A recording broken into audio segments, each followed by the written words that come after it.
Hello বন্ধুরা, আপনাদেরকে ওষুধপত্র চ্যানেলে স্বাগতম। আমি আছি আপনার সাথে অনন্ত ঘোষ।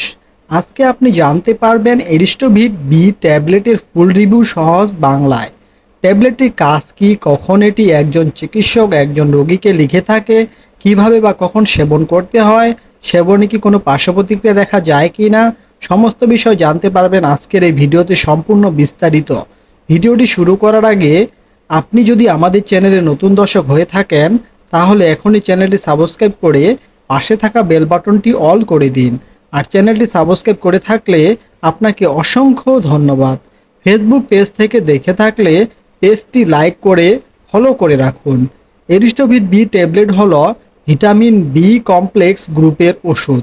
আর এই ভিটামিন বি কমপ্লেক্স হচ্ছে ওষুধটির জেনেরিক নাম।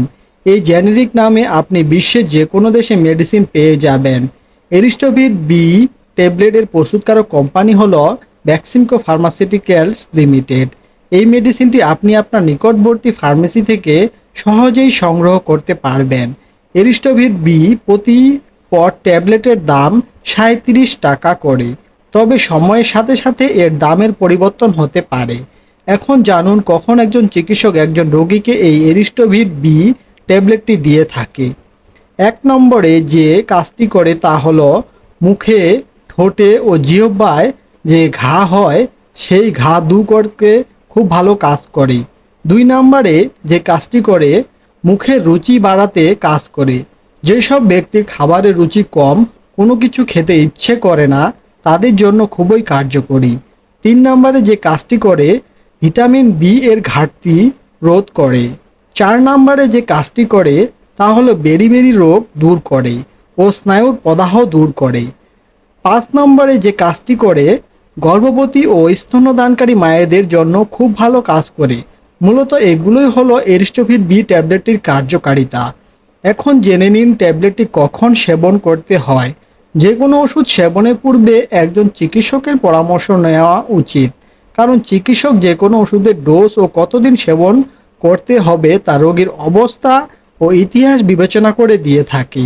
তবে ট্যাবলেটটি প্রাথমিক ডোজ হলো প্রাপ্তবয়স্কদের জন্য দৈনিক 3 বেলা সেবন করতে হয় খাবারের পরে, যেমন সকালে একটি, দুপুরে একটি, রাতে একটি খাবারের পরে সেবন করতে হয়।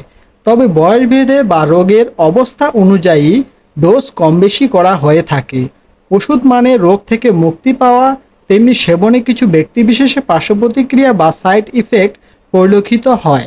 তাই খুব কম যেমন পার্শ্ব প্রতিক্রিয়া পরিলক্ষিত হয় তা হলো অ্যালার্জি দেখা দিতে পারে। সর্বশেষ ভিডিওটি দেখে আপনি যদি উপকৃত হন তাহলে একটি লাইক দিয়ে চ্যানেলটি সাবস্ক্রাইব করে পাশে থাকুন। আর ফেসবুক পেজ থেকে দেখে থাকলে পেজটি লাইক ও ফলো দিয়ে পাশে থাকুন। ধন্যবাদ। দেখা হবে আবার নতুন কোনো ভিডিওতে।